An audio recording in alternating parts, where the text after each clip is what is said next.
Live from parts unknown, it's the My Gym Partners a podcast, featuring the big double feature, the Big Field Trip.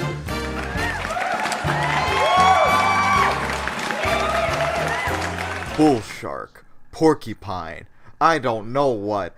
Doing this podcast is a pain in the... And welcome today to NPR Radio. And we're here with Gert, who has just experienced a movie of some sort. Gert, thank you for coming on the show today. How can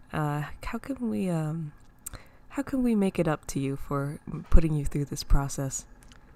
Hi, wonderful to be on the show, Lucy. It's so nice to be here this morning. For starters, I think you could maybe take that rock there and just bash me in the head with it. Just give me a real solid whack, and I think it'll make good radio because the sound will be very loud and very crunchy, and that's what people like to hear. Yeah. So it's the movie premiere! Yeah, season 3, episode 3. For some reason, a movie. Welcome to My Gym Partners, a podcast. We are your captives here. We were forced to watch about 45 minutes of this show nonstop. Yeah, hey, yep. I don't know how this episode is going to only be an hour and 15 minutes as normal. This one feels like it might be a little longer, huh, y'all? It probably will be. But we watched today an experience. It was something. I'm not sure if I could classify it as a movie, trip. But it was something. That's the name of the episode. But I also want to mention, how do you like the new digs? We got a new studio space. We got that we rented out. What do y'all think? Mm-hmm. I'm feeling very cozy it's here. Pretty nice. I'm sitting in my bowl and I'm just fucking laid back. I'm chilling. It's so relaxing. I feel like I could fall asleep. You can't fall asleep. We have Monkey Show to discuss. Oh, but of course we do. So to go over again, for people just watching, we here at My Gym Partners a podcast go over episodes of My Gym Partners a Monkey and relay them and our feelings about them to you, the lovely people. And here is no different, but it's a little different because we just covered the TV movie My Gym Partners a Monkey, The Big Field Trip. And it's a movie. It's a TV movie. It's a TV movie. It's a TV movie, which, is even more indicative of what it is. Is the minimum requirement to be a movie.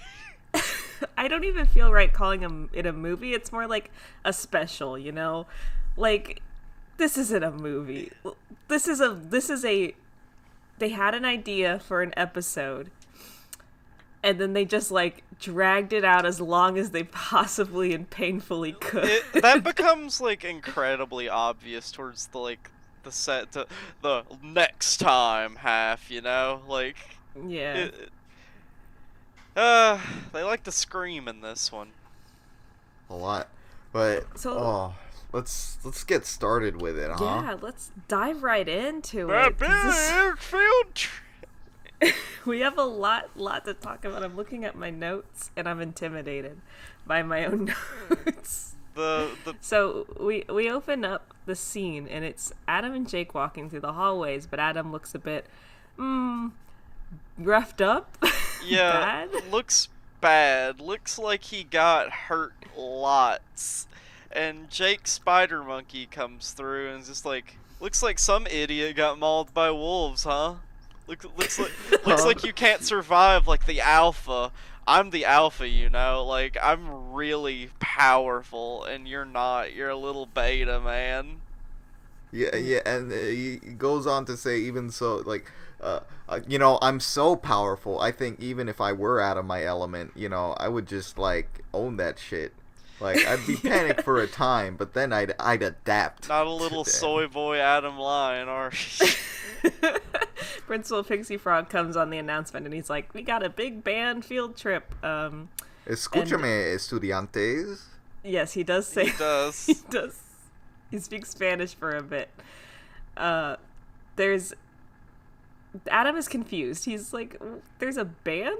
Since when has there been a band?" And Jake explains that due to like a noise ordinance or something, that the band is not allowed to play within, I guess, like 100 miles of the city. I guess it's because it's like just hard to listen to. It's a noise pollution when these animals ring a ding So they have their instruments. So once a year, they get to go on a big field trip to go take this band field trip, and everyone's excited. The Principal Pixie Frog reminds everyone to have your permission slip signed so that they will have no accountability for anything that happens to these students. That is how it works. That's definitely what happens when you sign a permission slip for a school. Your life is given to them. It's theirs. Adam talks about how he used to be in band, and then Jake says it's really obvious and points out features of his character design that indicate that he is totally a band kid. Big and head. He just roasts him. He just like, oh, you got the bulbous head, you got those back head freckles, you got weird hair, weird dumb hair. And stumpy arms or something like that.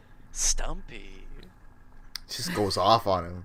Jeez, and all that to say, like, he's a third seat bassoon player. All that to tell us that Adam Lyon's character design is awful. We already know. So, but no, he's not third chair bassoon, as Jake makes fun of him for. He plays the piccolo, third chair piccolo. Yep. Isn't that cool? It's very important to the character. So it is actually very important, as we'll see soon enough. Yeah. But keep that piccolo in mind, and keep the foreshadowing of being out of your element in mind here. So I probably was gonna hold off on saying this until later, but Spider-Man: Far From Home. Yes. Yeah. That's what I wanted to say. I'm reminded of Spider-Man: Far From Home. Oh, because Pixie they're Frog rents like they're far from home in this episode of My Gym Partner's a Monkey. I get it.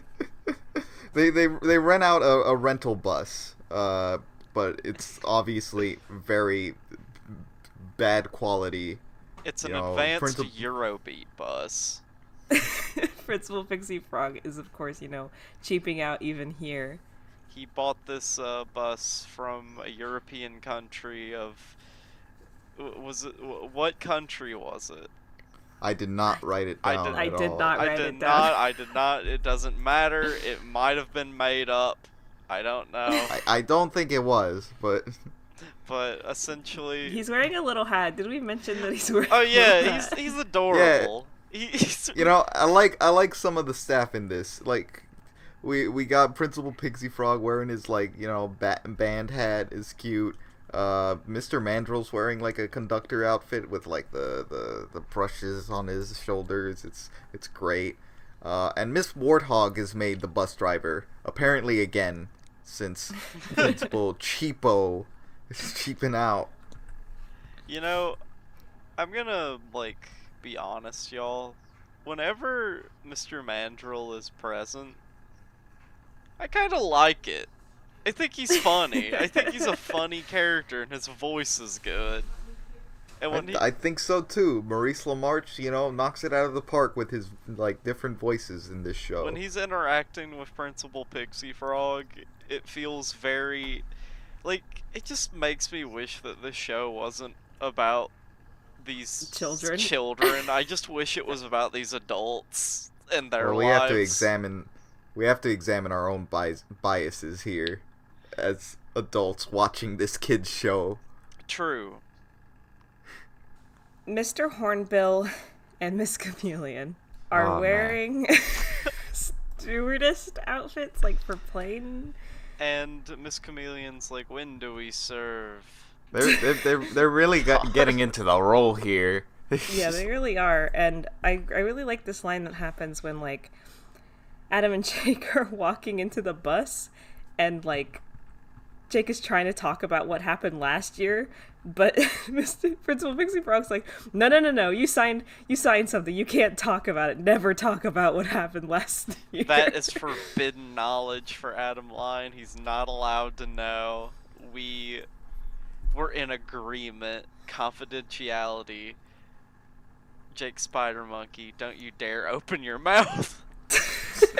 When Henry comes into the bus, he is just really weird for a while. He's like, here's my permission slip. You can make me do anything you want. Do with me as you please. If you need me to marry your girlfriend's ugly sister, well, shoot, I'll do it. You know, if you want me to. And they're just like, God, I would be so uncomfortable if I was the staff and this was like a child that I had to look after. Well, like Principal Pixie Frog's like, go sit in the back, Henry. Yeah. And he's like, he's one of those kids who sits like right at the front and tries to talk to the teachers the whole time. Oh God, I hate those kids. I do too. God, can you imagine?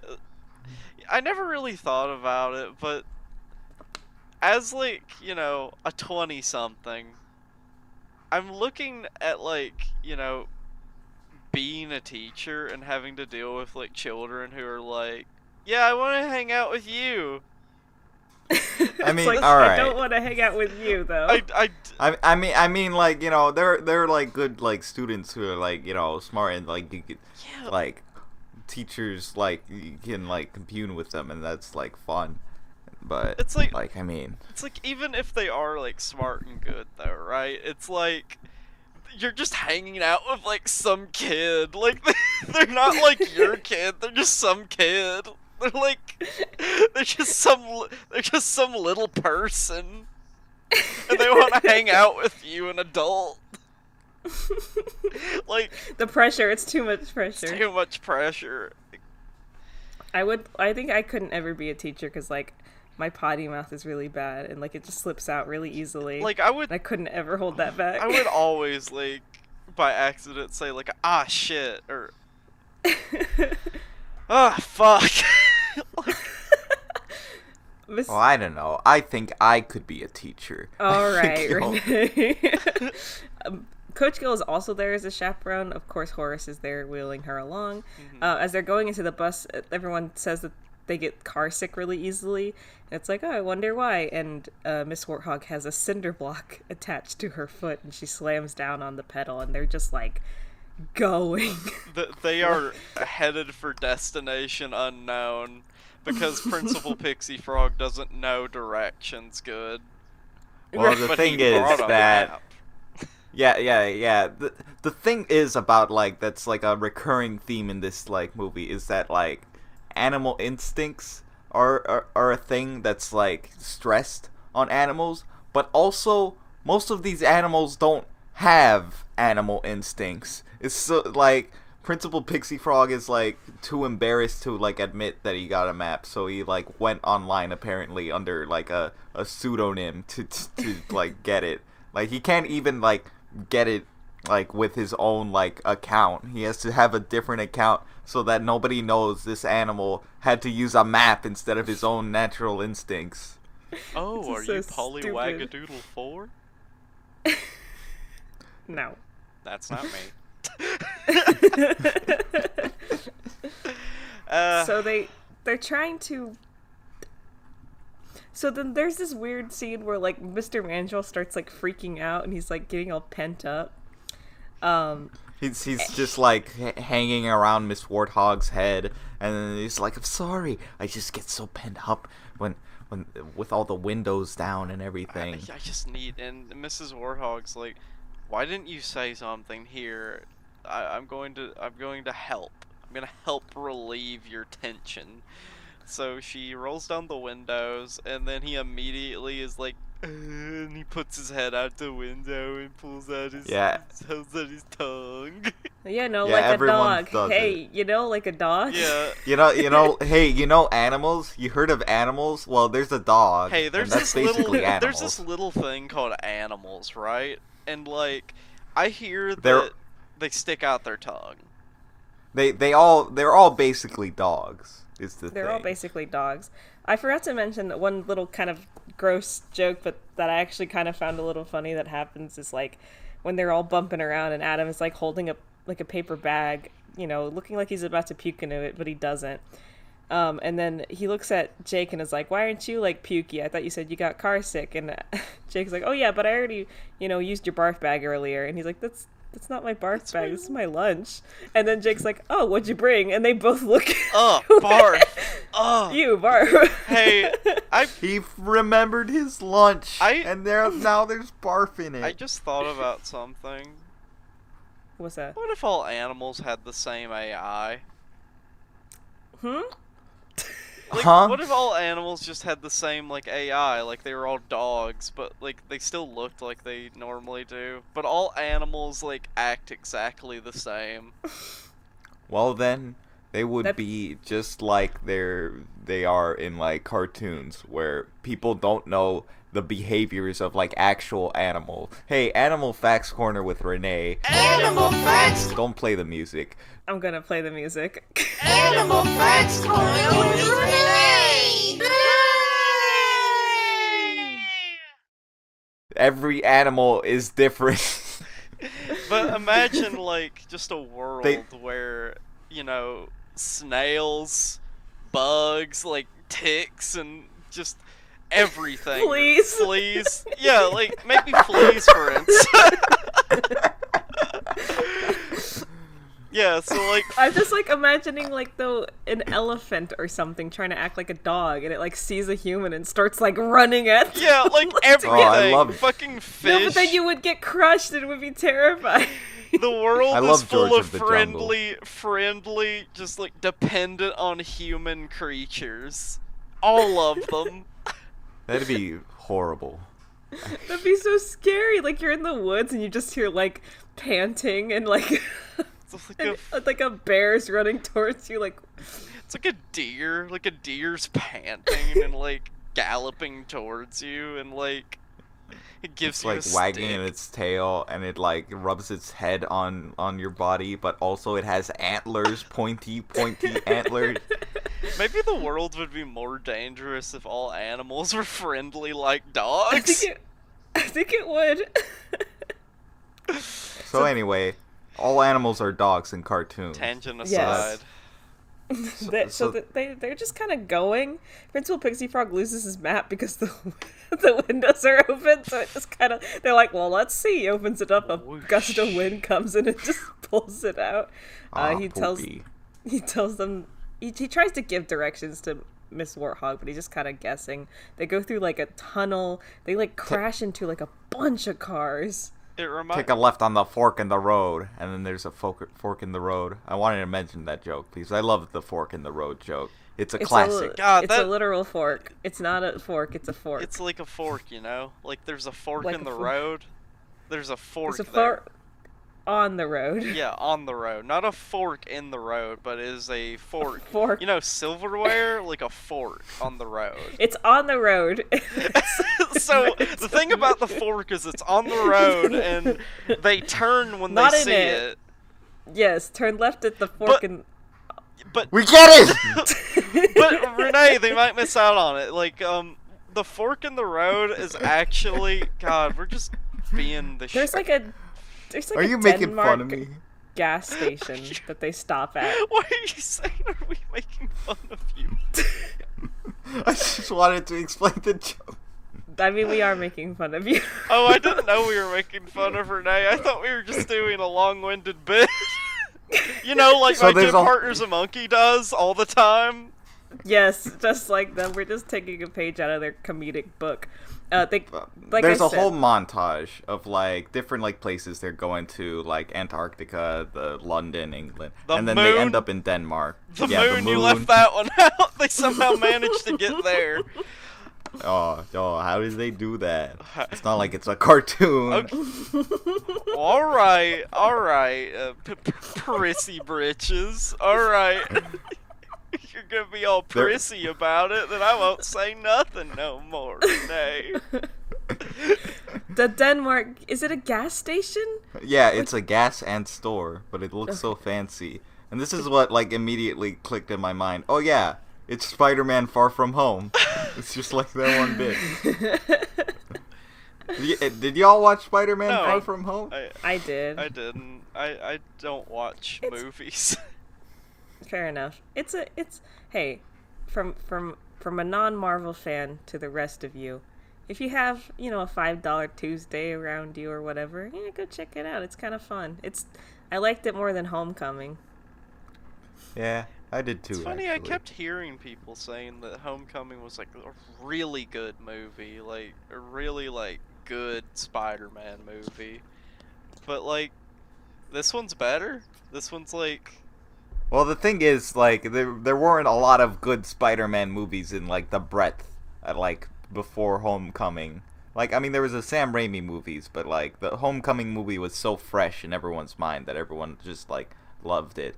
That's where I was with that. But then, like, Far From Home was just actually a better movie than Homecoming. Yeah, but to be fair, though, because Spider-Man is now part of, the Marvel Cinematic Universe, there's a lot of bits in it that's like, if you've never seen any of the other movies, you might be a little confused just because everything's so goddamn connected. You know what similarity? I didn't see Endgame. I did not see Endgame. I know everything that happens in it. Didn't see it. Yeah. But if you didn't see Endgame or don't know what happened in it, you might be a little confused watching this movie. So the only thing in Endgame that I believe is really crucial to the plot is the fact that Professor Hulk is there and he's in a Waffle House or something, and he's talking about how he puts the brain and the brawn together, best of both worlds. You know what this movie has in common with the My Gym Partner's a Monkey movie? Nothing. So let's keep going on about that. Miss Warthog asks PF and Mandrill to ask for directions, which is it's kind of a funny parallel thing. It's like, how the wife asks you to ask for directions. Like, you don't want to ask for directions because of your manly pride. But here it's animal pride. Ding.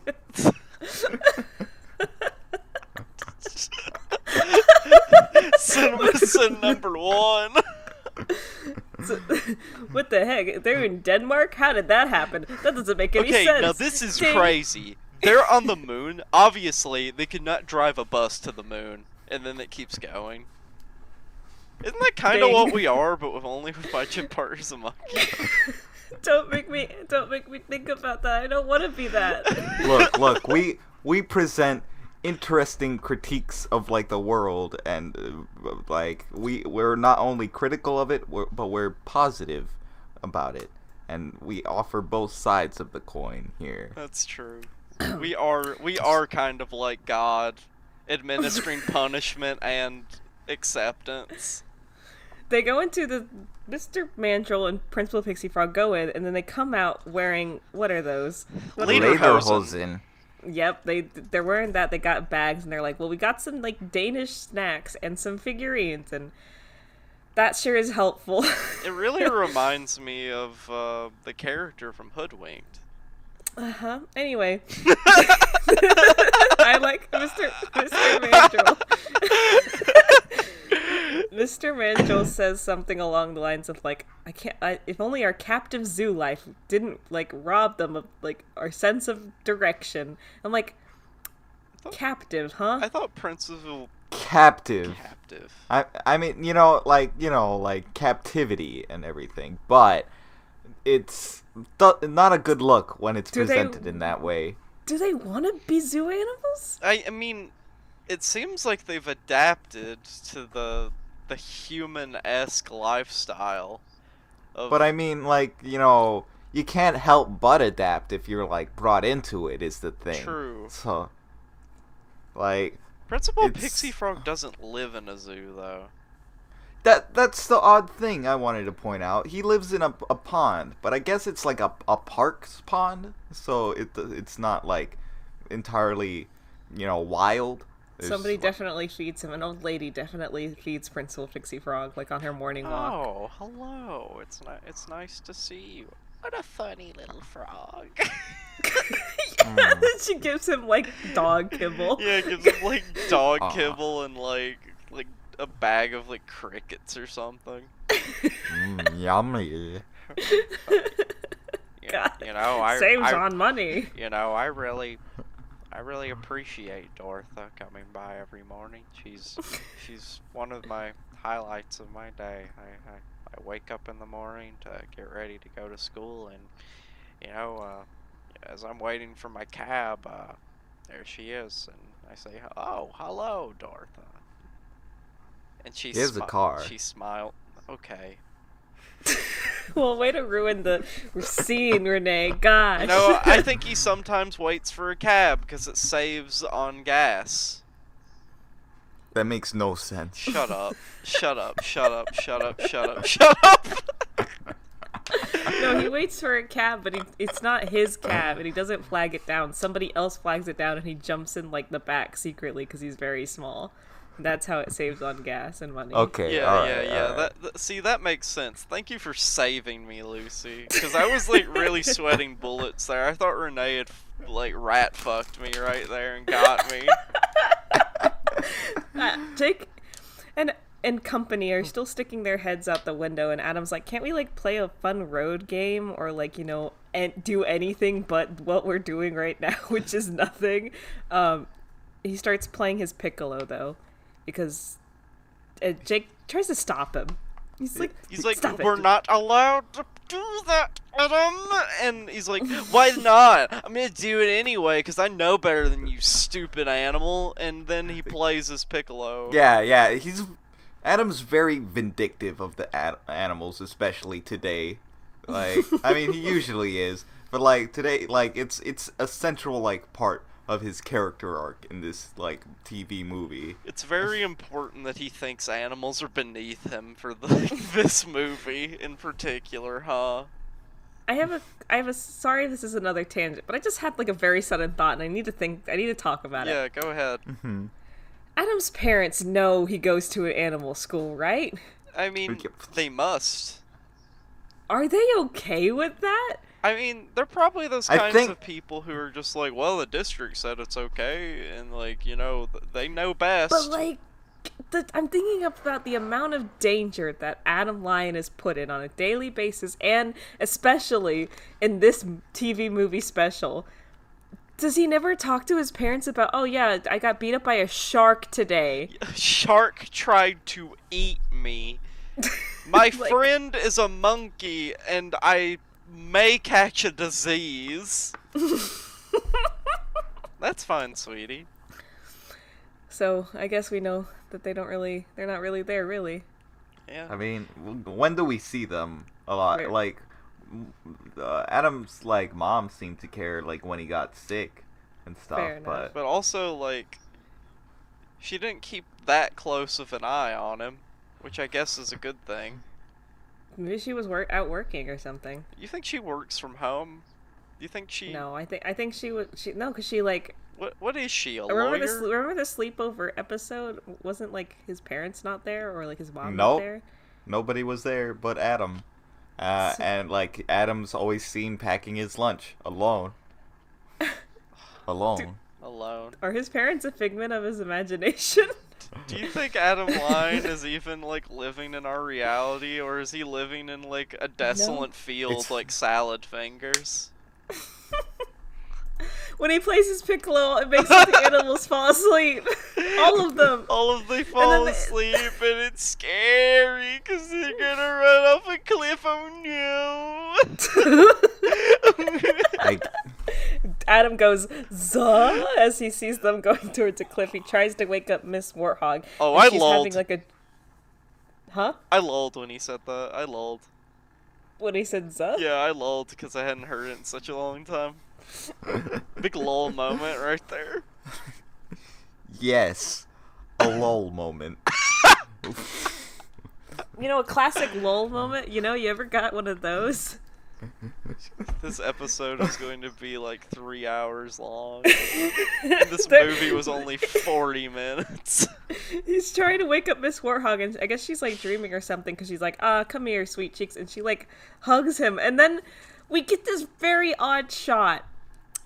I don't know how to describe it. They used this shot in the fucking promotional, like, commercials for this. I remember it. It was the animal screaming, and it was Adam Line being crushed, like, compressed by Mrs. Warthog's, like skin, Folds. her form.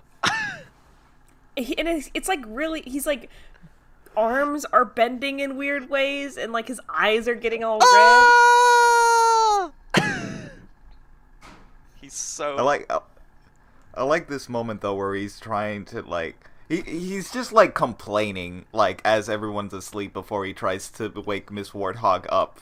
It's classic Adam Lyon. Yeah. And Miss Warthog like momentarily is just out of her sleep. It's like, oh, also we're gonna be crashing off the cliff, and then she goes right back to sleep. Just to like show Adam Lyon that his priorities are not in line, and he's letting his like animal prejudice get in the way of like the real rationality. Danger. Yeah, rationality, because that's how it is with bigots. You're not wrong. Anyway, they fall off a cliff, and it's just except they don't. Everyone's screaming. Well, everyone's screaming. Mr. Hornbill looks awful as usual. He looks especially awful though. I hate him. You see, like, his whole mouth. You see, like, all of his teeth. They're screaming, then they kind of, like, start to peter off. Jake does a weird thing where he goes up specifically to, like, a sheep student, and, like, I don't forget what the other one was, like a goat or something. A meerkat. Yeah. And he just kind of, like, monkey yells at them, and then he stops, and then he walks away. And I don't know what the joke there was. I don't know. I guess the fact that he was able to, like, control his, like, fear. Like, he was able to, like, administer his, like, fear like it was a shot to these, like, individuals, these nothing bodies that stand in the background. Like, it was showing, like, the fact that he has control over it, I think, may have been the joke. You know what? Renee, thoughts? That's a good joke right there. Funny. But they're in the air for a really long time, and they stop, like, screaming, and then Principal Pixie Frog's like, oh yes, this old European model has, like, jet propulsion. But, of course, it runs out of gas immediately. A fact that will be disregarded later. Yes, and completely. Hey, it sure was, wasn't it? Maybe it reads... Ding! Ding! Ding! Cinema Sin number 2. What the heck? They forgot. So they start falling from the sky. They're gonna die. They're gonna die. It looks like they fall into like a swamp, but like it's a foresty area. It's a weird combo there. It's a swamp forest. It's a fens, I think it's called. A fens. So you what just... are you, fucking nature facts with Renee? We need a new theme song for that one. Or you fucking Johnny Appleseed. Fucking Bear Grylls over here.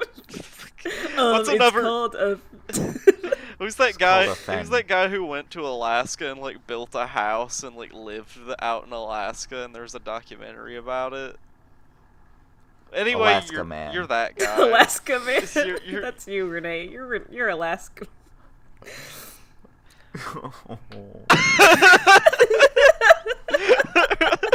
Get called Alaska Man. Oh. I mean, I wish I was Alaska Man. That sounds fucking cool. Yeah, like he like built like a fucking like cool. He built like a Minecraft machine to like scoop up all the fish in the river. You don't know the pressure, but anyway, Alaska Man. Everyone's stranded in the fens. Yes, they're all stranded, and they I think it was Lupe who, this is like, I think my favorite joke of this whole thing, when she's like, it can't be worse than the time we got stranded in like Pickle Junction, and she pulls out like this postcard, and it's like, you know, a tacky little, I guess, restaurant on the side of the road that's like shaped like a pickle, and it looks all like nice and clean, and then you actually get the flashback, and it's like broken down and half abandoned, and like there's this low humming music playing in the background. The music was the thing that I was really wanting to like talk about. It's like weird. It's weird music. It's like, oh yeah. It's like fucking Tetris Effect droning. And we got this like pickle man. Well, he's a guy in a pickle suit, but it looks absolutely horrifying. And he makes a balloon pickle. It's a pickle! It's a pickle. And everyone screams and runs away. And that's what happened in the last field trip, apparently. God, what if the episode was about that? What if they didn't like get stranded and it was just about Pickle Junction? I would love that. So they try and count all the students. They're like out of the bus now. They can't find Miss Warthog, but she's been her sweat has glued her to the back seat of the bus, so she's still in the bus. She is. And her calves, and her thighs, and her cankles.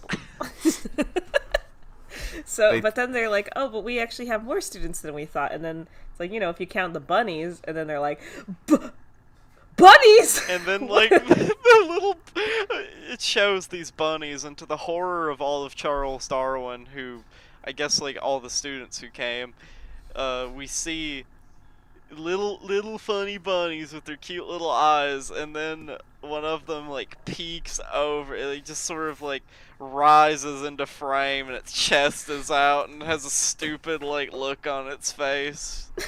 It's like Bambi or whatever. Like, oh yeah, they're totally owning yeah, Bambi like, here. Yeah, owned Disney right there. Owned by Disney, a creepypasta. Owned by You want to see me take my head off? Adam. Jake Spider Monkey takes off his head. So they're terrified, though, of these bunnies because they're wild animals. They start running around. Adam is trying to, like, calm everyone down. Like, come on, calm down. There's, like, a butterfly that lands on Ingrid's nose, and Lupe's like, thank God, Ingrid! Oh, my God! Somebody help her! And then the butterfly turns to Lupe, and she's fucking screaming. It's pretty funny, and, like, I love this little bit where Jake is like, oh, what are you all screaming about? And then he turns to like a bunny that's like to his face, and he like deflates his finger, like deflates, and he's like screams. It was a good sequence of drawings. I liked it. The butterfly on Lupe was a reference to the Wormy episode of SpongeBob. It might have been. I mean, probably not, but you know what also... the butterfly was? It was the butterfly from Kirby. You know what I'm talking about, Gert? Wait, the butterfly from Kirby? What? Like... You know, the one who lands on Galactonite and turns it into spoiler. Oh, you know, I never actually played that far. Fuck you. I didn't, How dare you? I know what you're talking about, but I didn't know that happened. Yeah, that's how it happens. Well, that's cool. Hey, Kirby fans, you know what I'm talking about. Oh, I know it. I know. They sure do. So I don't. So he's trying to calm everyone down, but he keeps getting interrupted by like screaming. It's a really long, painful joke where he like will say a word and then they'll scream, and then he'll say like a few more and they'll scream, and he's just trying to say. Yeah, it sucks. I hate it. They finally calm down because he's like, let's just push. We can all work together, get the bus out of the swamp, and like go back to the road. It's like right there. They're like right next to the highway. It's not that far. They are fine. But the leaves are attacking. Once he sees this fucking leaf and he goes ape shit, I guess. Hey, careful there. Yeah. I'm step on eggshells around Windsor. Adam, using his previous knowledge, calms everyone down with the soothing sounds of his piccolo. It seems that someone's playing a fife again. It seems as though the animals are inert. I like this little bit where Principal Pixie Frog is mentioning the fife, and like Coach Gill is like, "That's a piccolo." Actually, in some cultures, it's called the fife, known for its plaintive tone and its verve. And then they fall asleep. And they're like, "Wow, that's so cool," and then they fall asleep. Yeah. But then a chipmunk comes up, and the chipmunks are very integral to this episode, movie, special. God, I hate this fucking chipmunk so much. The chipmunk is kind of like that one. Is it a chipmunk from? No, it's a squirrel from Emperor's New Groove, right? Yeah. That thing was. Yeah. It's like... No, that was a chipmunk. Oh, it was a squirrel. It was a squirrel. God, that was so squeaky funny. Squeaker.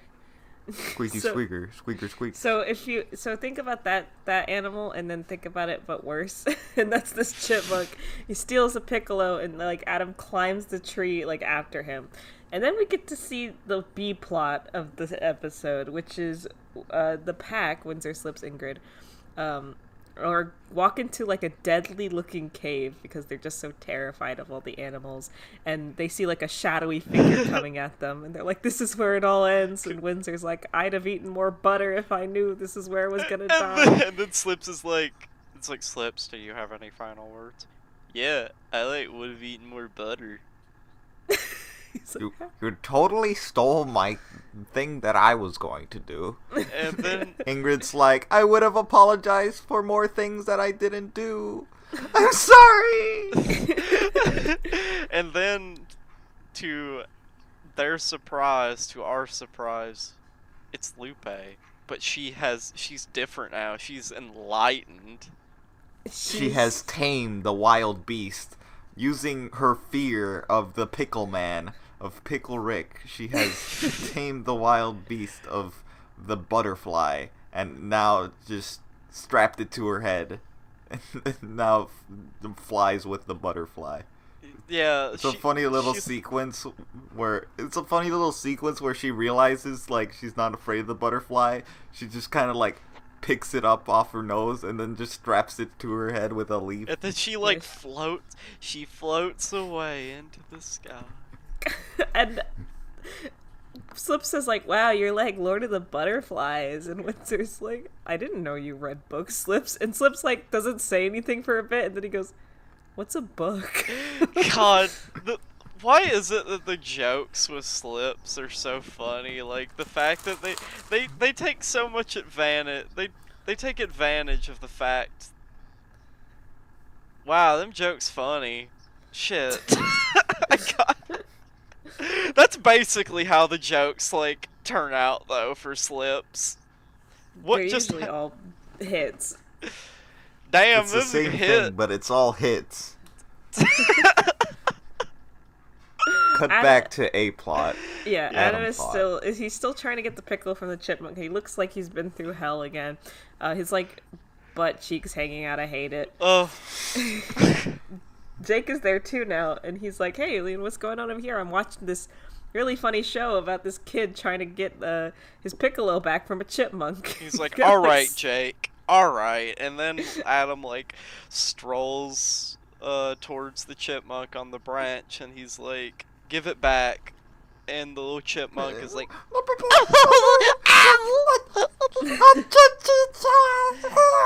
"Ah-chee-cha-cha-cha."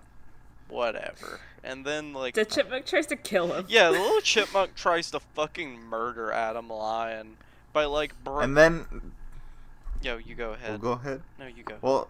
Well, he tries to murder him, but then like Jake goes ape mode. He just goes instinctual mode. He has some pretty funny faces as he like just like mechanically like attaches his tail to the tree, bungee jumps, saves Adam, and then goes back up, carefully plucks the piccolo from the chipmunk's hand, and then returns it. And the chipmunk is Oh, so pissed. That's what happens. So angry. That's what happens to me when I watch my gym partner as a monkey. I instinctively know what to do. Then we have a very tender moment where, like, Jake is like, I saved you, like, and Adam's like, yeah, you did, oh my gosh, and he's like, thank you, and he's like, now hold me like you did, Miss Warthog, and he's like, all right, I mean, you earned it, I guess. Yeah, and he's like, you earned it, you earned it. He says, come here, Adam says to Jake Spider Monkey, come here, sweet cheeks, and then Jake is so excited about that. He's like, and he bats his eyelashes, and then he saunters towards Adam. They have a little hug. There was a moment before that we neglected to mention where when like the animals were first appearing, Jake was like, Adam, cuddle me, and he hugs him. So there a lot of that in this TV movie. Yes, but there's suddenly an army of chipmunks, and I think this is where we get the, like, to be continued. Yeah, to be continued. Next time on My Gym Partners, a podcast. Open the door. Gert, open the door. This is the police. Oh my god, Gert, get down! Don't let him in! You're not gonna take me! I'm gonna rip one last big one! Just show you how not afraid I am! Oh my god, Gert, you mad girl! Get your hands off me, you fucking pigs! Gert, no! Gert! The pigs got her! And now, back to the show. Last time on Spider Monkey. Jake, we're going towards a cliff! Hold me! Hi, it's me, Goku! We gotta get the Dragon Balls to defeat Cell! Oh no, Jake, I'm turning into the Hulk! Ah! Alright, so now we got the exciting, thrilling conclusion of somehow Goku being... I don't want to think about Goku being introduced to the My Gym Partners a Monkey universe. I think I'm gonna keep those separate. Good to keep your work and your personal life Frieza separate. would Yes. go to Charles Darwin because he's an animal. Good to keep your work and your personal life separate. Stop talking about my wife like that!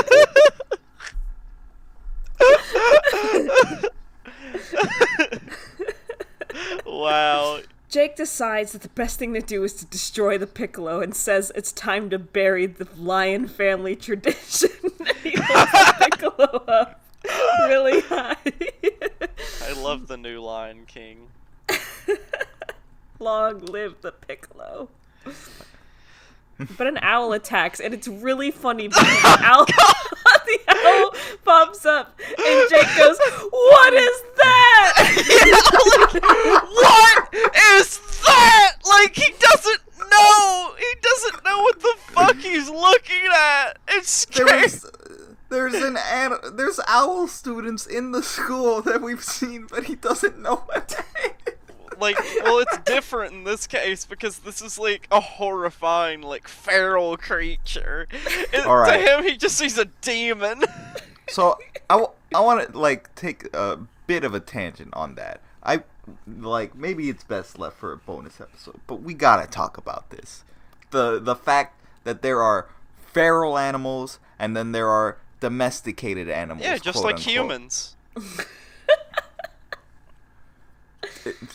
I hate it when... See, I have an animal. His name is Joe, and sometimes he just comes around, like, my backyard, and he, like, tries to get stuff out of my trash can. I'm like, Joe, you can't keep doing this, man. Like yeah, please. I have a life. I got, like, a neighbor, or I guess more like a visitor. And I like to leave out, like, scraps for him. He's like an accountant. And like it's always funny because like whenever I leave out like my leftover pizza, he gets like the sauce all over his clean white shirt, and I'm just like, "Oh, you made a little mess, didn't you, little buddy?" So as the owl is swooping down to attack them, the sun starts talking. Yeah, and it shoots light out of its asshole. directly. No, it's out of its belly button, and it has a French accent. This comes out of nowhere. Yeah. It's also random. Oh, it's so funny random. Like, it made me lol and Rafflemow and, like, Rafflecopter. I XD'd a couple of times looking at it. Why? Where did this sun come from? Who? I want to know the name of the person who was like, oh god, hey, listen, guys, I have a really funny joke I want to introduce. Like, look, I know the board will probably not, like, favor it, we really need to, look, I spent, like, a whole night, a whole 10 minutes making this idea. That's not how it happened. You know how it happened? It was like, there were like maybe 10, 15 people sitting at a like boardroom meeting to like discuss like the plot, and they're like, you know, they have paper and stuff and like graphs and stuff showing like the plot progression, and like somebody was just like, alright, so then the sun comes up and it has a French accent and everyone's like you know, like in those videos where you see like those videos that show like behind the scenes of working on cartoons, and it's like everyone's like laughing and having fun. It's like that. oh, the French are funny. The sun shines onto the Piccolo. The Piccolo blinds the owl, and the owl like solar flare. Solar flare. And oh my eyes. And he runs into the owl like runs into a tree and flies off. The chipmunks now worship Jake because he is their savior, they're his lord. To prove that they are loyal to him, Jake is stepping in some poison ivy. Immediately gets a all over body rash. It's disgusting. He looks. It's fun. It's funny because like the joke here is that like Adam's like I'm leaving, and then Jake is about to say, "Hey, don't be so." And then he gets a full body rash, and he says, "Rash!" That is pretty funny. But also, he does turn into, like, a monstrosity. He becomes, like, covered in boils and rashes. he becomes diseased. But then the little chipmunks are like, salve! And they all just have salve on hand, which is really funny that these little guys have salve, and they shoot it just right at Jake, and he's like, oh, cured. It's like a really, like, my gym partner's a monkey excels a lot in stretching out a joke or a sequence, and when they have to do it over the course of 45 minutes, I feel like this is a good time to talk about this. They do it quite a lot. And this sequence where they're shooting salve on Jake, they like have to show every chipmunk picking up their bottle of salve in like a humorous pose, but they show it like 10 times, like the same thing. It's like, okay, I get it, just please get on with well it. Hey Lucy, I gotta disagree with you, because for in this particular instance, they're using this as a way to convey like how important the scene is. You know, it's like JoJo's. It's like it's like part 5 JoJo's. Like when sorry everybody, spoilers. Hey, just say spoilers. Put spoilers in, Lucy. But yeah, like when Chocolata is like getting like beat the fuck up, right? Like it's like part 5. It's like JoJo's, right? It's like 7 panels to convey like a very important thing. Anyway, this has gone on too long. Just like this stupid episode, I'm gonna go crazy. So we cut back to the B plot. The pack is walking through the woods. Ingrid falls over on a banana peel. Yes, Windsor and slips. I'm laughing because in my notes, I don't know why I wrote this. I wrote Windsor and Snake fall off cliff. You forgot his name. I think I was trying so hard to keep up, but so much shit was happening and so much shit was not happening at the same time that it was like, okay, Windsor and Snake fall off cliff. Yeah, Harry. Lupe, like, even though she can fly, she still she's like kind of flies her bit, and then she also falls. And then Ingrid, oh Ingrid, She walks over the cliff and she's like, "All my friends jumped off a cliff, so I'm going to too." A little on the nose, y'all. A little on the nose of Very how on the nose. Of how Ingrid's character is. Oh, poor Ingrid. They suddenly become wild men. They're Yeah, wearing they got like hippie garb on. Like Yeah. We became a family. we became one with nature. Lupe's kind of like leading the charge here, except not really. She's just like narrating like all their events. We get like a montage of like silly stuff. They're like, she's convinced that they're far away from like civilization, but they're like right next to the highway. Slips eats a burger, but then they choke it out of him and they all fight over the burger. And it's like, we learned to share, but Slips doesn't get anything. Windsor does like a magic trip. They're like, we learned skills, and he like does the whole like, Oh! it looks like you pull your thumb off. Something really important. We see Windsor's hair. What? Oh, that's right. we That's do! right. That's His hair right. is completely visible during this entire like episode. Once he becomes feral. God, you're right. And it's just, why didn't that register to me? It's just like a regular, like, weird lump of hair in the shape of his hat. It's strange. It's like, I saw it. It took me a while to notice it too. And I just like looked at it for a bit and I was like, yeah, that's what I thought it would probably look like. You know what? I guess that's why nobody talked about what's under Windsor's hat. I guess you get to see what's under Windsor's hat. We already know. Wow.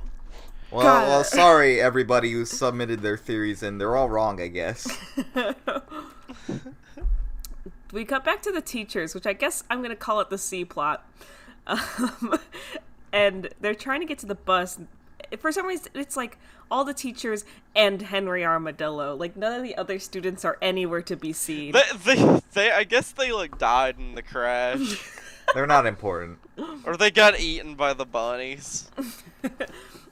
They want to get to the bus because there's food on the bus, but like there's bunnies and deer surrounding it, so they're like, we can't do it. So they send Henry, and he walks over all scared, and he kind of looks back at the teachers, and he's like, help me. They're like, go on, son. Get it over with. Don't let them smell your fear. So Henry scares off the bunnies by yelling and running away. Well, he doesn't really scare them off. They just kind of walk away. Well, like, the thing is, they're being watched by the pack. They're all up in a tree. Well, they're all on Ingrid's neck up in a tree. Yeah. And they see how they're No, abusing... Renee, not the pack. The family. Alright, the family In are up this in a tree. episode, that's what they are. They're on looking at the abuse that Henry's being put towards, and They're disgusted. They all like feel vindictive towards the staff for treating a student like this. We don't know where the other students are, but I guess Henry's here to show that like neglect. And so, like, they drop from the tree because they're all like hurting Ingrid's neck. God. Henry gets scared off by one of them because it's offering a carrot, and he says, "It's got a weapon!" Ah! It's Also, got by the way, a weapon! Ah! also, it's like, I'm pretty sure a lot of the animals, like the chipmunks and stuff, are also voiced by Tom Kenny. Yes. So there's a lot of Tom Kenny in this episode. Well, what else is new? It's just continuing the tradition of having 5 voice actors be everybody on this show. I mean, yeah. The staff were gonna go like during the opportunity where there weren't any animals to get the jam packets from the bus, but then a Bambi-esque deer appears and Principal Pixie Frog yells, "It's Beelzebub herself!" That line made me like laugh so hard. Like, they fucking said Beelzebub. They run away and they fall into a hole, which we saw earlier that the pack had been digging a hole. And they start freaking out. It, like, a little, like, mesh gets put over the top of it. Like, they're being trapped in it, and everyone starts freaking out, like Mr. Mangel's trying to, like... Y'all need to be calm now! like me. Just stay cool, and then he rushes up to the mesh, and he's like, "Get us out of here, you savages!" And then the pack, the family, they're just like, "You're safe now, little man." To Henry. You're one of us now, yeah, to Henry. And he's like, "Oh boy, well, y'all are naked, and free and wild, and there's like, yes we are. You could be one of us, but you're gonna have to do chores." And he's like, "Oh boy, I love doing that." But Henry likes to hurt. I remember him saying that. I put that in my notes. He does. He makes him feel alive, as he said, like he's living and breathing. But there's a bad, dumb joke that happens next, and I don't even have like the energy to describe it. It's just like that he's trying to ask what the name of their pack is, and Lupe says like, yes, but she says it like Jess, and then everybody else is like, oh, like. They also all say like Jess, and then Henry's like, "Is that like okay? I get it. You guys all are like agreeing, but like, what's the name of the pack?" And then they hold up signs that say Jess, like JES. But what I want to know is who's on first. Henry is, because he gets shoved into the hole with the teachers because they're so tired of him. And then the teachers are like, "Have some mercy!" Henry is a punishment. Now we need to talk about Jake's tyrannical rule over the chipmunks. Yeah, this era of chipmunk hierarchy belongs to Spire Monkey.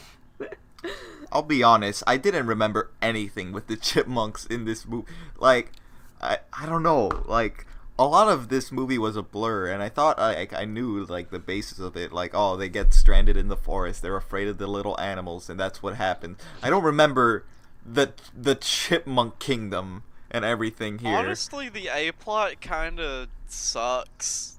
It does. It very much sucks. Like, I am not a fan of, like, the type of character that is all of the chipmunks in this episode.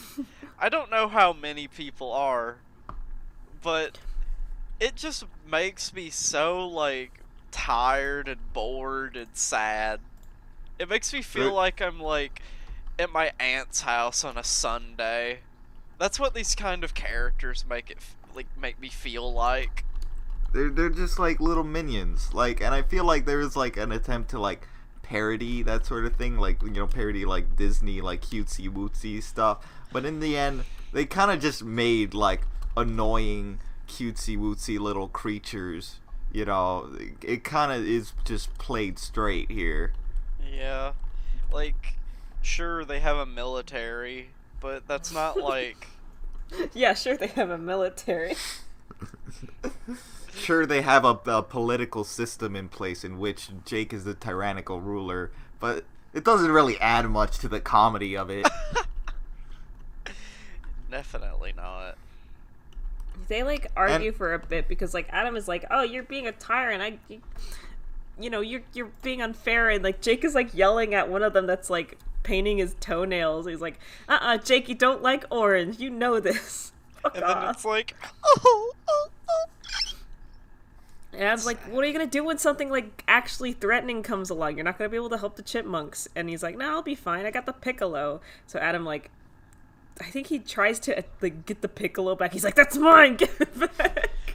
But then the chipmunks shoot salve at him. You see, the earlier scene was to establish that they have salve and use it as weapons. It's so funny that they have, like, that salve still, and that wasn't just a one-off thing. It really, like, what's the thing? Chekhov's gun. It tricks your expectations, right? Like, it's like you expect them not to do it again, but they do. Sorry. Adam falls seemingly to his death, but he falls into a mud puddle, and he gets, like, covered in mud, and he's like this for a good bit of the rest of this episode, because a bunch of bears show up, and he's like, oh, I know what I should do. I should play dead. So he tries to play dead, but the bears then pull out some steak sauce. And they just start, like, dousing that boy in steak sauce. And he's like, wait, this was a bad idea. I gotta think of something else. Fuck. And he's like, didn't I take a test on this? Woo! And he's like, and then he, like, it shows him taking a test. He's like, oh, I get it. I gotta show that I'm not afraid. And he gets up and he goes, "Arr!" And the bears just take him immediately. Yeah. They just like one of them whispers to the other, like, they nod, and they just, like, grab him under their arm. And he's like, "Whoa, I'm one of them now." Awesome. It worked. School paid off. Which I feel like this. He does this like one or two more times where he remembers something from school. It feels weird that this is happening towards like the last like 10 minutes of the episode and hasn't been happening throughout the entire run. Like, it would have been kind of fun if like he was the only one who was really paying attention in school, and he was like, hey, let's learn the stuff let's use the stuff we learned in school to like survive out here in the wild. And then he like grows an appreciation for his classes. Like, you'd think that would be the through line of the episode, and, like, that's what I imagined that it was, but it's a lot more shattered. Like, it's trying to focus on, like, these different characters and their arcs and development, but it doesn't do that well, and it's just, this movie is kind of fractured in a lot of ways. The only thing in this movie that has any, like, space in my brain, that, like, is allowed to take up any space in my head after this, like, episode ends, like after we're done recording, is like the C plot with the teachers. That's the only thing that I care about. I hate the little squirrels. I just, so, I guess speaking of squirrels fine. Though, Jake gets confronted by the Squirrel King. The Squirrel King. And the Squirrel King wants a share of the, I think the chipmunks have the acorn? The walnuts. No, the walnuts, and the squirrels have the acorns. And Jake's like, I'm not really good at conflict resolution stuff. I usually rely on Adam for that. Jake's over here playing a game of, like, Civ 5 yeah, with, like, squirrels and chipmunks. And so he kind of starts a war between them. And then it cuts to the pack again, like, really quickly. Like, this was not a long scene. And I think it's Ingrid and Lupe come back, and they're like, Windsor's like, how's the fishing? And they pull out like a boot they fished out, and Lupe says something really funny. She's like, we would have had more if someone wasn't so bent on catch and release. Like that, like, boats deserve life. It's just funny. But Windsor and Slips made an impromptu shelter. It falls apart, so they decide to make a run for the bus. And I think they make it, don't they? They get in there. It's got air conditioning. Yeah, and they're running there. We cut back to the staff. They're like all like ganging up on like Principal Pixie Frog because he mentioned that like, oh, don't worry, Miss Warthog, you're getting paid overtime for this. And they're all, Mr. Mandel's like, you're paying her overtime? They're mad. The staff is like really mad at Principal Pixie Frog in this instance. Looks like the laborers are revolting. Here we go. Revolution time, baby. Here we fucking go. Take the means of production. So they burst out of their imprisonment and they start, like, because Miss Principal Pixie Frog gets out, and they all start running after him. They get into Principal Pixie Frog. Does this happen yet? No, this happens like later. I think it. Yeah. I think it scene transitions again. that's what I'm like meaning. Like this like plot is very like fractured, and like I understand they're trying to juggle like all these like different like plots to like establish like people's characters arc and like have show their character evolving, but it doesn't work. It's just like a very confused narrative, and it's got some themes that are like not really well established. Like just I mean, like, I get what they're doing here with, like, Adam, like, he was ragging on the animals, like, before, but now he's being an animal for these, like, bears. Yes, like, the bears. So Adam is kind of, like, mistaken for a baby bear. Not by the bears, I don't think, but by this, like, couple on a picnic. And, like, there's a very long, dumb Yogi Bear joke. You already know it was coming. I knew it was coming. Picnic basket. Picnic basket. Like, the bears are suddenly look like Yogi and Boo Boo. And nice hats, guys. Yeah. And nice costumes. But they're not successful in their picnic basket heist. And this is like a very short thing. And then scene transitions again to Jake still in the middle of this war, and he's like, what can I do to make this better? I'm begging. That's what Adam usually does when this doesn't work. And the Squirrel King's like, marry my daughter. And the daughter is like really ugly, and he's like, well, guess it's time to run away. The other thing Adam does. The squirrel daughter had a acorn bra. Yeah. She sure did. Yeah. That was something that they decided was. I love these kind of jokes. These jokes are a riot. It scene transitions again back to Adam. I do not understand why this couldn't have just been two separate big scenes. Adam is asked to use the doggy door to some like cabin, and he's like, I don't approve of this, but I will. This is breaking and entering, I'll have you know. And he opens the door from the inside for the bears. They ransack the place. They like high five. Yeah. He just wants one cheese puff, so he like tries to eat one on his way out because they're like sleeping after they've gorged themselves, but they hear the crunch and they start getting angry and chasing after him. He runs out, and Jake swoops in and saves him. And there's this really, again, tender bit of animation here where like he swooped in and saved him, and then they landed safely somewhere else. And then Jake does that thing where he kind of like, lightly knuckles someone, in the chin when you kind of like, yeah. go like, you. It's like, you so-and-so. Yeah, it's really cute. Like, it's such a weird, like, because I don't see that kind of, like, gentleness from Jake, like, ever. Especially, just very nice. Like, towards Adam. It's right, like, he kind of just tosses Adam around like a football, usually. He literally does in one. If there's anything to gain from this movie, it's some Adam Lion, Jake Spider Monkey tender moments.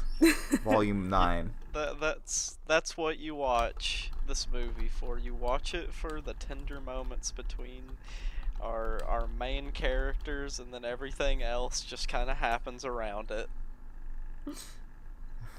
This is everything's starting to converge, though. Yes. Kind of sloppily, but like, hey, they're converging. Principal Pixie Frog is on top of the bus. He's like, all right, I can't like give you all overtime. The board wouldn't allow it. Just take my wallet. And then they all go after it, and he sneaks into the bus, but he manages to fish his wallet back. It's like, ha ha ha. But they managed to steal his credit cards from the wallet. I don't know why he thought that would work. That like he just like throwing his wallet out and getting it back. I don't know why he didn't think they wouldn't take the money inside. He's not very smart. He that was like kind of a Mr. Krabs sort of like move that he pulled. Definitely. He was Mr. Krabs adjacent, as we have intensely discussed. Yeah, he was using like a fucking fishing pole. He was using cartoon logic, and he shouldn't have done that, because as we all know, something like that would not work in real life, and that is what this is. Fuck. Thank you for coming to my TED Talk. Thank you. Cartoon things don't work. Oh, I loved. What did you think of that TED Talk by CinemaSins? That was like really enlightening. I think. Did they do one? No, they didn't. No. Can you imagine? No, that's. Hi, my name is. What's his name? He has a name, right? The guy does it. No. Cinema Space Sins. I think Hey, his my name name is. Hey, no, it's my bit. Hey, Okay. my name is CinemaSins, and I make a living sinning movies. And people tell me, your job must be so easy, right? And I say, no, it's actually very hard, and we put in years of research into every single one of our videos. And then, okay, I'm holding like a PowerPoint clicker. Click. So here is the movie Into the Spider-Verse, and as we can all agree, it's got plenty of sins, doesn't it? As you come to expect from us. Hey, I'm the other one. The other one. There are two, right? There are two. There are two. Hi, I'm the other one. The other one. No, I'm Cinema, you're Sins. Yeah, you're Cinema, I'm Sins. Hi, I'm Sins. I'm Cinema. Yeah, Into the Spider-Verse, as you would imagine, there are many sins in this one. For instance, kind of a weird animation style, huh? Yeah, like, it's like, try to be as less of a copycat as Disney as possible, huh? Ding! Got him. A loud bell rings throughout the entire auditorium. The crowd is dead silent. And, like, I just look at you, like, tenderly, and I smile a big smile, because, like, I'm so proud of what we've done together.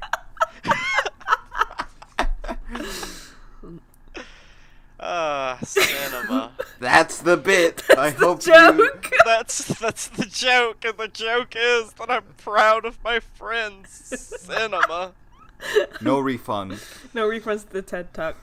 Where the fuck are we? So We're in the climax where Adam and Jake are like finally in the area that everyone else is. They encounter they're running from like the bears and the chipmunks and the squirrels, and Henry's just there, and he's like, "Oh, hey guys, you want to hear me talk about a long, drawn out story?" No, that's what this has been. That's what this has been. This movie so far has been a long, drawn out Henry Armadillo story, but Adam uses his everybody. piccolo. Yeah, everybody converge. For some reason, like, we see, like, the bears, the chipmunk, and the staff converge on Adam and Jake. Why are they attacking them? Yeah, I don't know why the staff is attacking them. That was so like confusing. The staff are, like, rabid because, like, Principal Pixie Frog didn't pay them enough, so, like, they can't, like, see anything. They're blinded by rage, and they just attack whatever moves. So he places Piccolo to calm everyone down and kind of, like, sleepwalks everyone into the bus. Adam has ultimate power over every person in his school. That's what this, like, tells us. You didn't even know it until now. And he, like, baits the bears into pushing the bus by, like waving some snacks out the back window, and then they start, like, ramming into the bus. So the bus gets dislodged from the swamp. And finally, they're able to drive, even though there's no gas in the car. Ding! Ding! Ding! Ding! Ding! Ding! Ding! Ding! Ding! Ding! And they're driving down the road, and the chipmunks, like, blowtorch a hole in the ceiling of the bus. And to get rid of them, Jake just throws Adam's Piccolo out the bus. Which is probably a good move, because that Piccolo was a Deus Ex Machina. Like, thing. Ding. Well, I mean, I think they threw it out because, like, people would have been like, "Hey, why doesn't Adam just use his Piccolo all the time?" That's what I'm saying. It's like the fucking warp whistle, you know? Like, video games, it's a cheat. It's a cheat for Adam. He can use it whenever he wants, and he can get whatever he wants. And of course, we all know Adam can never get what he wants. No, never. God, never. Not allowed. So, finally, they're, like, Miss Warhog stops, and she's like, you know, I'm not going to move another yard until you go out and ask for directions, I almost called him Mr. That sounds weird. Principal Pixie Frog. Mr. Pixie Frog. Chief. She calls him Chief sometimes. Chief. I like that. That's a good like characterization. They go out. But then he's like, wow, I don't have to ask for directions. We're here! And there's a big sign pointing to a big field that says, the big field. Wow. This whole time, the big field trip was a trip to the big field. Oh my fucking god! Oh! The payoff! Oh! God, I feel like I'm high! So in classic Migpam, sorry. In classic Migpam fashion, we get the ending thing where like Adam is confused, but everything gets explained to him. Everybody pulls out weird instruments. Fake instruments. Nonsense. Absolute nonsense instruments. That's antelope It's gallbladder. all nonsense. It's fucking pointless.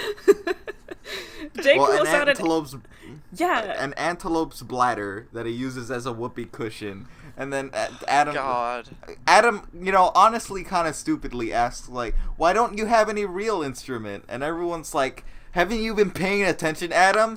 Instruments put us to sleep. It's like, oh. Like, right, yeah. I'm just imagining, though, like, them trying to fall asleep to, like, a tuba or a French horn. Like, there's no fucking way. Well, I mean, you can play a tuba softly, like melodically. Well, who does? Who plays a tuba softly? No one.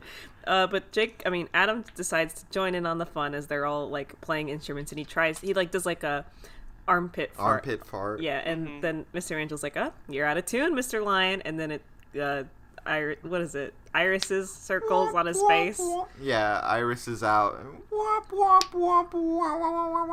And it's like, that's the end. Yep, that's the end. That's it. That like, huh? You know, there's something to be said about expectations in this movie. Much like Adam Lyon expected, like a calm field trip where he would just be like playing in a band, get to play his piccolo with like his buddies, have a good field trip, and then it all went awry, and he realized everyone was the foolish animal they were. Much like that, I went into this thinking that, hey, this will be like a pretty alright TV movie. It'll be a long episode, but it'll like, probably have like a good through line. There'll be some content, some lore, something interesting to hold me over. And as we went through it, the realization hit. This is a mess, kind of. It's not exactly full of anything, is it? There are a lot of ideas there. There's a lot of ideas. There's a lot of what is it full of? Themes full of a lot of bullshit. You know what I mean? I don't want to completely knock on this because I feel like there's a lot of these characters. They can be funny. We've seen them be funny. We've seen them be interesting. We've seen them have really fun, expressive animation. If you're gonna go out of your way to do like a long special, can it be interesting in any way? Like, it's cool. It's cool we're not in the school anymore. Cool. New setting. Great. There's a few really funny jokes, and like I like the teacher stuff. I like the chipmunk squirrel thing is all like dumb, stupid. I hate it. But everything else is pretty funny. I like some of the jokes that like the pack gets into. Like that stuff. Pretty much anything that's not Jake and Adam is pretty okay. Like on par with like some good episodes. It's such a shame that like the A plot had to be so boring and bad. It's so shocking because like there's the skeleton of like a good like TV movie here with like if they tied in like the pack, the family, whatever, going nature out with Adam and Jake, if they were more connected to that rather than being apart from that, I feel like they like established some like ideas that they wanted to do with each character, but they didn't like finish those themes out. Like, we had the idea that Adam was, animals. They're dumb. They're foolish. I don't want any part of them. And then we get, like, the situation where he's an animal, or he's in the place of an animal. But that thought doesn't get completely finished. He's just, like, runs away, and, like, that's that. Jake, like, the idea is he's out of his element. That doesn't really get established since for, like, half of it, he's in the lap of luxury being a tyrannical ruler. Sure, he has to deal with politics and stuff, but that... Yeah. It goes by so quick that it's not anything. But the thing with the pack and the staff is, like, they have established motivations. They're in, like, situations where they're not comfortable in. There's conflict. There's resolution to that, and it's funny. Most of all, it's funny, those instances. And I think that should have been carried over to the rest of this TV movie. I would not I don't think... I think often about, like, episodes I would genuinely recommend to people.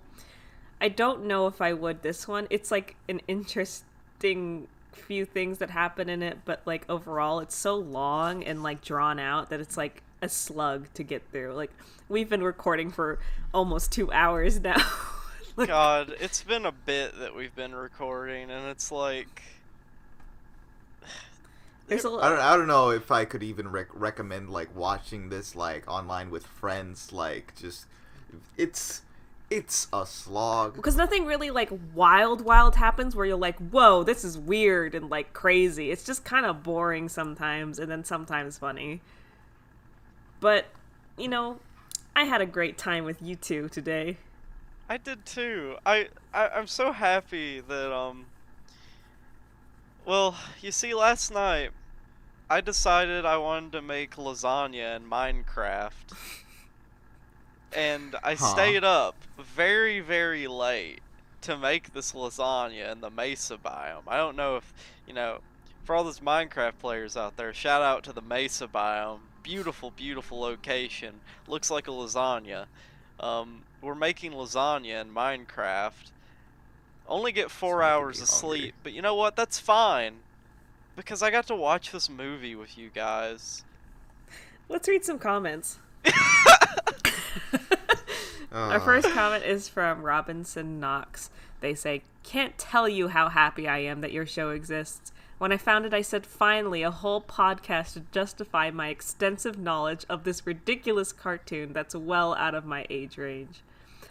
Well, same. Same here. Same here.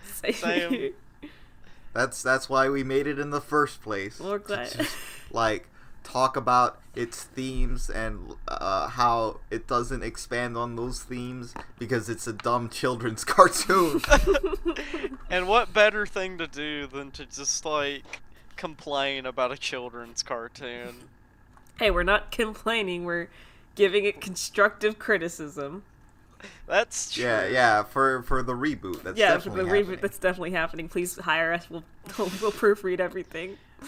Please, we'll make it happen. It'll be so good. It'll be so easy. We know what we're talking about. Someone read the next one? Yeah, I'll read it. Little Deerling said, "Principal Pixie Frog and Mrs. Warthog are good examples of gay and lesbian solidarity. Couldn't agree more." Agree. I couldn't agree more. Stamp and approval. Couldn't agree more. I'm putting that one on the fridge.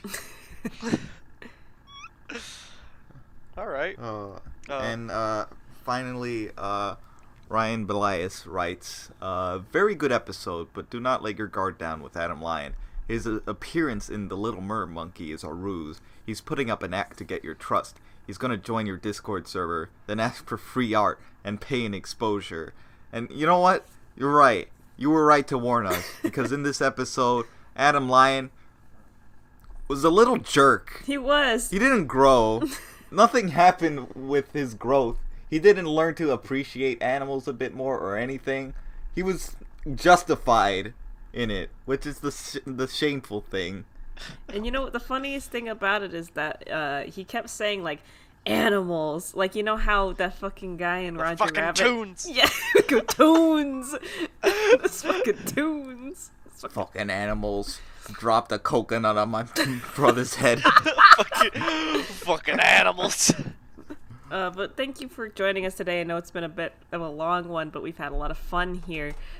Make sure to comment, like, and subscribe to us.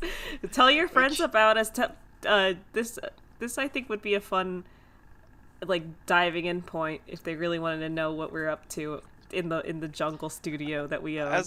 As a reminder to people introducing their friends to this show, don't watch the first episode. Maybe don't watch the second and third. We didn't. Maybe just don't watch any of them. Hey, you know what? Never mind. Tell your friend not to watch us. Stop. No. We don't need them. We don't need them. We could do it ourselves. No. We only need us as the audience. We're doing this for us. This is a lie. No. Cut. Look. We all appreciate you. All you MIGPAP listeners out there. Gym partners. Thank you so all our much. gym partners. All you gym partners out there, thank you so much for your extended support, your fan work. Stay tuned after the credits of this episode to get a special fan video made by at Chidori Yoshino. Oh yeah, that's right. Thank you for watching My Gym Partners, a podcast. Yes, we're going to be watching Diplomatic Insanity and Sidekicked next week, and Renee is not going to be there. Renee will be. What? The memory's fading. Who's Renee? Who's that? Your name is Sin. Your name belongs to me. And I like take Renee's I take the words off of Renee's name, and then I put them in my hand and grasp them. See you next week, everybody. Thank you for watching. Renee turns into Niall. We're gonna have a guess, hopefully. It's Niall. It's Niall. Niall's coming back. This is why I'm taking a vacation. Your name is Niall. you work at this bathhouse. It's for the spirits. Now Thanks for watching, everybody. I'm Lucy. Thanks, everybody. I'm Renee. I'm a Gerta. Bye-bye.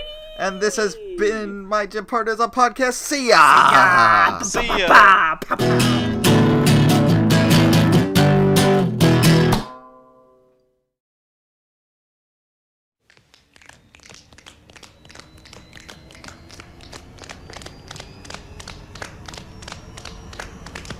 Ants! Ant-Man!